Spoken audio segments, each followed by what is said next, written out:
Howdy folks, welcome to another cool bit of free training. This one I'm just going to go over video creation. It's extremely important. It's one of the best ways to make money online, and that is actually getting videos that convert and also rank. So it's really important. I thought I'd put this training together.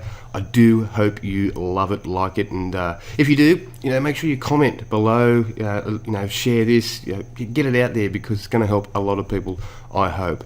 Stay to the end as well, because I've got some other cool stuff that I want to share with you as well, and some more free training coming up. Okay, so let's get into some tips, some how-to, plus a little bit more for you. Okay, so in today's free training, this is what I'm going to cover.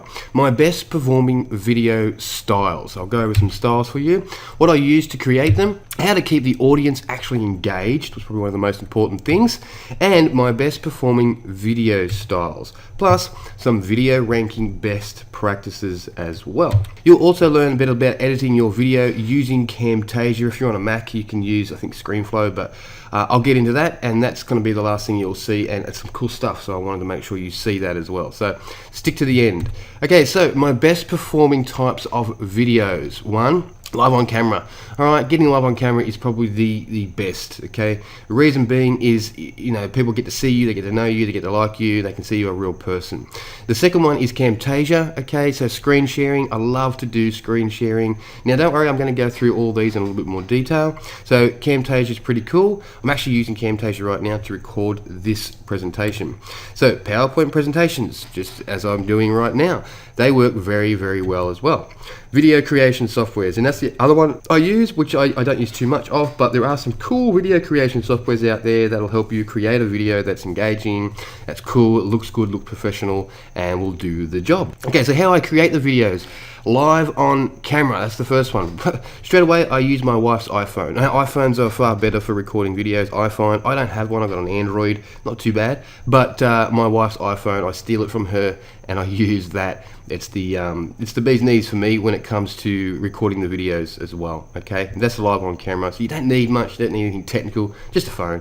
That'll do the job. Okay, I also use a tripod or a selfie stick just to keep it organized. So I have a tall tripod, I've got a little desk tripod, and I have a selfie stick as well. I don't use the selfie stick much. I'm more of a tripod person. So however you want to do it, that is what I use, is a tripod or a selfie stick.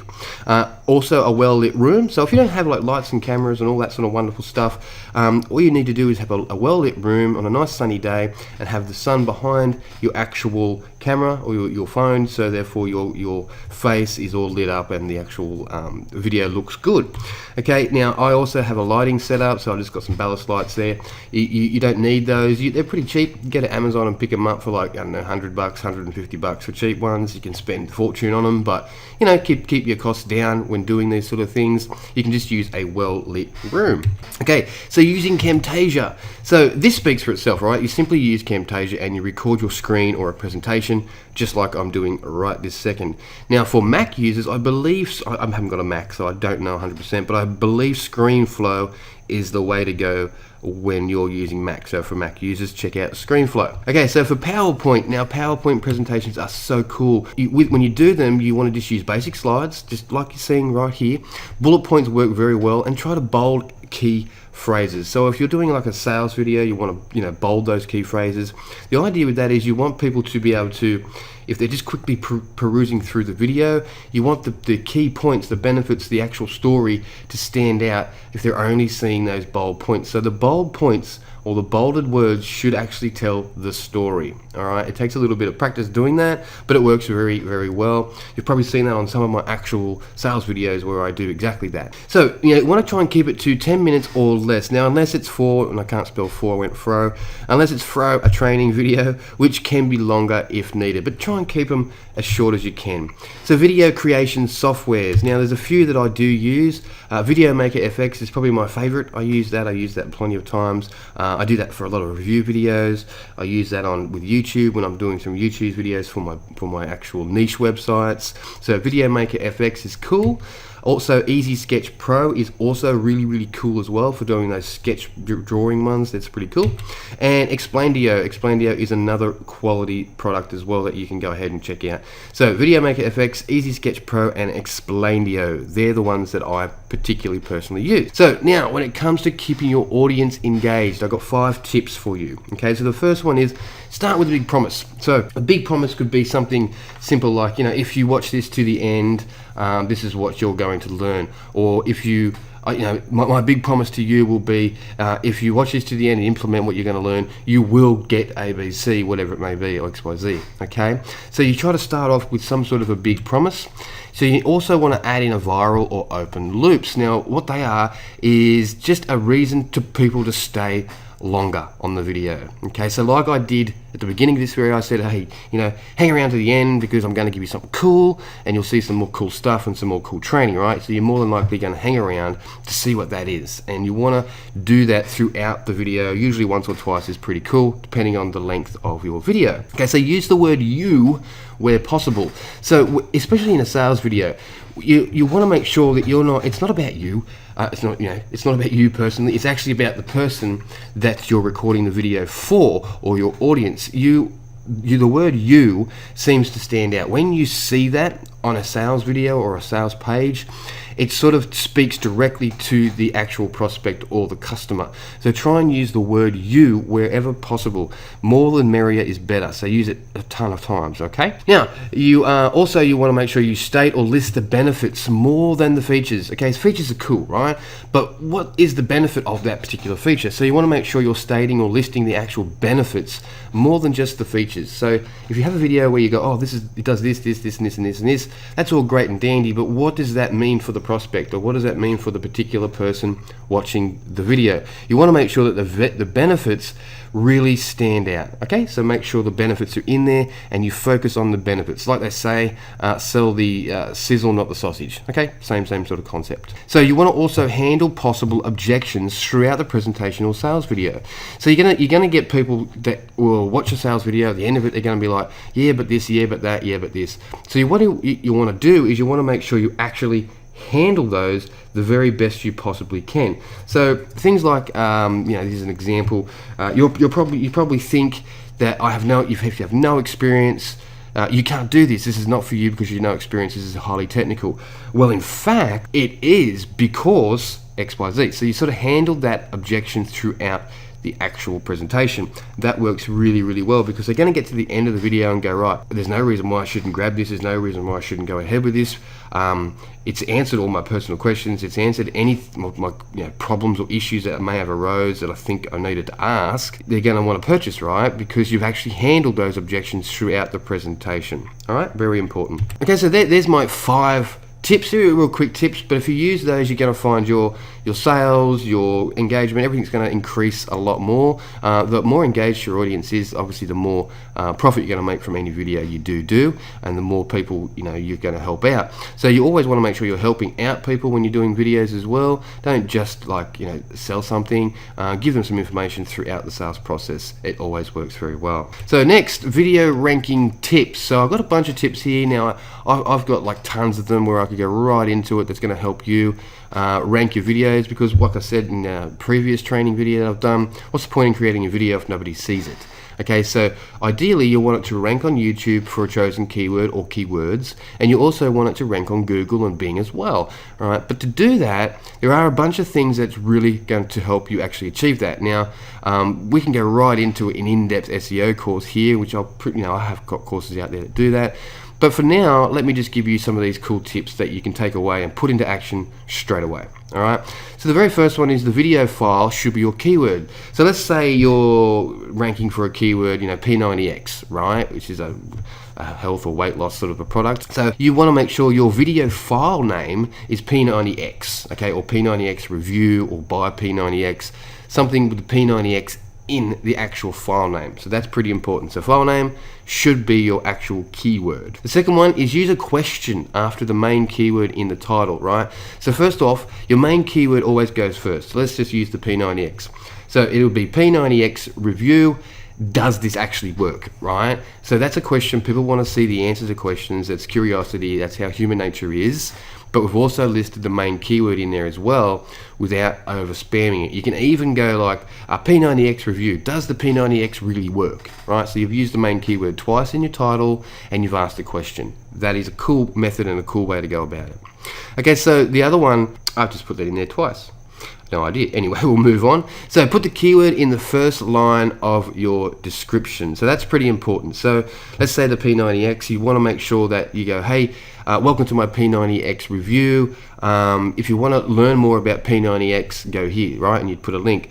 But generally speaking, you want to make sure your keyword is in the first line of your description. Now, if you're over at YouTube, you'll probably notice, or even on Google, you'll probably notice when you see a video, you're not going to see the entire description. You're going to see the first line, maybe the first 2 lines at the very most. So it's important that your keyword's in there and your call to action's in the first line. So make sure you put your keyword in there first. And usually, the very first word of your description is important to have your keyword. So some more tips. Okay, use hashtags to list your main keyword and to relevant LSI keywords, right? LSI is latent semantic indexing. What you want to do there, they're just related keywords, all right? Pretty just a simple way to put it. So hashtags are cool these days. It's a social, well-known social media way for people to be seeing something or for you to actually go ahead and reference something. So use hashtags. Now, in the past, people would just list all their keywords, right, in the description on YouTube, and that will get you banned, right? That'll get you slapped. It's not going to look good. But you can actually use hashtags. And when you do, it actually turns into a clickable link, and it will actually make that hashtag a relevant link that goes to any videos that are related to that particular hashtag. So therefore, your video will be on that hashtag. Okay, so make sure you use hashtags to list your main keyword, just your main keyword, and also just 2 related LSI keywords. Don't go and stuff a whole bunch of crappy keywords in there, just use 2. Alright, so the next one is a long description is better. So make sure your descriptions aren't just 5 words or 2 sentences. You know, write a little bit. You know, treat your YouTube videos and your videos where you're doing your descriptions like a blog post. Alright, add in 500 plus words. And you know, you want to make sure you sprinkle in your keywords throughout the description as well, but you want to make sure it's long. The longer you do it, the better. Okay, so also, I just mentioned this, but use related terms in your description. So you can use a thesaurus as well to find out what other words are that mean the same thing as your main keyword. You want to make sure that you're putting in there. So if P90X is about losing weight or building muscle or getting fit, you want to make sure you use all those related terms in your actual description so people know what it's all about. You also want to make sure you place your link in the first and the last sentence of your description. So it's really important to have it in the first sentence because, like I said, that's what people see over at YouTube, you know, when they're just looking at the description of the actual video. And you want to make sure your link is in there. So if they see the video, they're going to see below, especially on a mobile phone, right? You only see the first line or 2 and you're going to hit that little down arrow. Problem with that is not many people do, right? So what you want to do is you want to give them a place or a way to get to the product that you're promoting or your opt-in page or whatever it may be by putting that link in the very first sentence. And I also find it useful to put it into the last sentence as well. So if anyone tries to steal your video and your description, they don't always go ahead and grab all that. They will usually remove the top link, okay, but they will sometimes stuff up and forget that there's another link in the description down below. So go ahead and put it in the first and last sentence of your description. You want to make sure you also keep your videos between, say, 2 to 5 minutes, okay? Like I said, training videos can be longer, but 2 to 5 minutes, especially if it's a review on YouTube, for instance. What's this going to do? It's going to help increase your overall watch time. So when people are actually watching, if you've got a 20-minute video and they're watching, no one ever gets past the first 2 minutes, it's not going to be perceived by Google and YouTube as overly relevant to that particular keyword. So it'll actually cause your rankings to drop. Now, if your video is only 2 to 5 minutes, and it's engaging, using the other tips I gave you, if it's engaging, you'll find people will get through almost all the video, or 3 minutes or 4 minutes, so your watch time is pretty good, right? They're almost watching all your video. So then it's perceived as related, it's perceived as relevant to the particular keyword that you're trying to rank for, and it will actually help increase your rankings as well. So that's a pretty important one. Okay, so you want to make sure you use your input. This is about tagging. So when you got down the bottom of YouTube, you got your little tag box, okay, which is just where you put your keyword. Now in there, you want to use your main keyword. You know, obvious, you want to make sure your main keyword is in there. So if it's P90X, I'd have P90X, I'd have P90X review, I would have P90X bonus, so your main keyword. And then you want to put 2 LSI keywords, something like lose weight with P90X, get fit with P90X, something like that. You're using your main keyword in there again as well. Okay, and a little bit of a ninja tip is here. When you do that, you go to Google, YouTube, and you would type in P90X review, for instance, and you would see who's the person that's actually winning that, who is the top of all the rankings, and you want to go ahead and you actually put the title of your competition's video plus the competitor's channel name in your tags. Okay, so what's going to happen there is when people are searching for that particular one, right, that particular video, because that person's obviously doing quite well, then you will pop up in his related ones. And also when the video ends, you are related to that particular video again. Okay, so your video is going to pop up as the next suggested videos, and it will come into it when it's autoplay. So autoplay is when your video finishes and then the next related video plays. That could be yours if you're using that particular little ninja tactic there as well. Alright, so how to use Camtasia and how to take your video profits to the next level. Now, this is what I said. I've got something pretty cool for you. There is a product out that I would love for you to check out. I recommend it. It's really cool. Screen Profits. It's called Screen Profits. It's going to teach you everything I've taught you, but a whole lot more in depth, of course. It's going to teach you how to actually do your editing professionally with a whole cool bunch of tricks on Camtasia. Okay, how to do it for free as well. So there's some free options out there, and then how to actually profit from your videos. Okay, you don't even need like websites and stuff like that. You can actually profit from videos just straight up, like by this time tomorrow. So to do that and actually see how that works, I recommend that you go ahead and click on the link below. So there is a link below there. So because this actual creating Camtasia videos and editing them and all that sort of wonderful jazz, it does deserve a full training video on its own, right? So this is not just a training video, it's the entire course on how to do it. So like I said, I recommend it. Just take a look at the link below, and yeah, I do hope you've enjoyed this video. I know it's nice and quick and short, but it was just a cool bunch of tactics that I just thought you would enjoy, and I do hope you've been enjoying my free content that I've been throwing out there.